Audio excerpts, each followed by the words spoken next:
அபிஷேக் மாலிக்னு சொல்ற இந்த பையன் அவனுடைய அப்பா அம்மா தங்கச்சின்னு சொல்லிட்டு என்டையர் ஃபேமிலியுமே வந்து ஷூட் பண்ணி மர்டர் பண்ணிருக்கான்.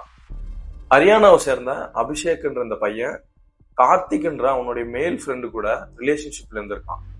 அப்போ இந்த பையன் என்ன சொல்லியிருக்கான்னா, இவன் தன்னுடைய ஜெண்டரை வந்து ரீஅசைன்மெண்ட் சர்ஜரி பண்ண போறதாகவும், அதாவது தன்னுடைய ஜெண்டரை வந்து சர்ஜரி பண்ணி சேஞ்ச் பண்ண போறதாகவும், அந்த பையன் கூட போய் அப்ராட்ல செட்டில் ஆக போறணும், அதுக்கு 5 lakhs பணமுமே அவங்க அப்பா கிட்ட கேட்டிருக்கான்.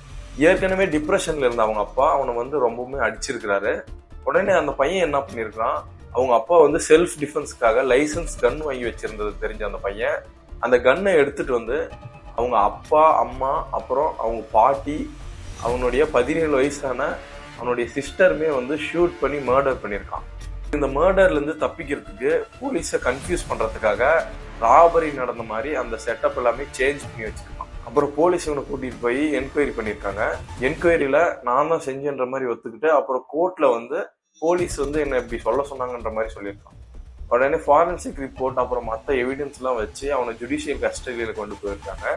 இன்னமும் இந்த கேஸ் வந்து கோர்ட்ல நடந்துட்டு தான் இருக்கு.